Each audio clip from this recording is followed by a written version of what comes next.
হিমালয়ের কোলে সন্ধ্যা নামতেই মন্দাকিনীর জলে প্রদীপের আলো নাচতে থাকে।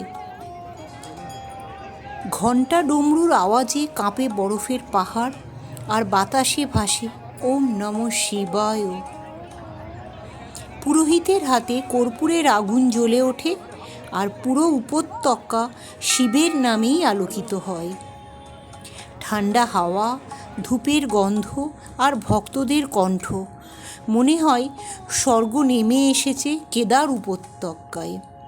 প্রায় 10 ঘন্টা পাহাড়ি পথে হেঁটে হিমালয়ের পর্বতচূড়া ও অপরূপা মন্দাকিনীকে সাক্ষী রেখে যেদিন কেদার বাবার দুয়ারে পৌঁছালাম, ঠিক তখনই সেই পবিত্র মুহূর্ত, সেই অনাবিল প্রশান্তির আবহ, জীবনের সেই অন্যতম পবিত্র পুণ্যময় সন্ধ্যা, কেদারনাথের সন্ধ্যা আরতির শুভক্ষণ।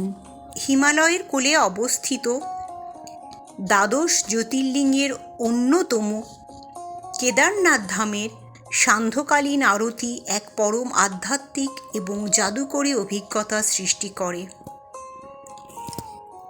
সাধারণ ভক্তদের জন্য বিকেল 5টায় মন্দির পুনরায় খোলার পর 6টা থেকে এই আরতির প্রস্তুতি শুরু হয়। ভক্তদের ভিড় এবং ঋতুর ওপর নির্ভর করে মূল আরতির সময়, তবে সাধারণত প্রতিদিন সন্ধ্যা 6টা থেকে রাত 7:30টার মধ্যেই অনুষ্ঠিত হয় এই আরতি।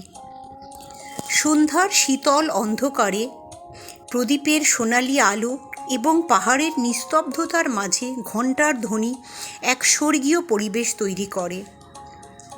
প্রধান পুরোহিতের দ্বারা শিব স্তোত্র এবং বিশেষ মন্ত্রোচ্চারণের মাধ্যমে মন্দিরের গর্ভগৃহে ও মন্দিরের বাইরে এই আরতি সম্পন্ন হয়। সন্ধ্যা আরতি শেষে মনে হয় পাপ ধুয়ে গেল, আর শিব নিজে আশীর্বাদ দিয়ে গেলেন।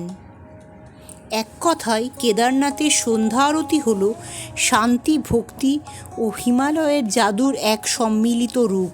কর্পূরের আলোয় আলোকিত কেদার, মন ভরে যায় শান্তিতে।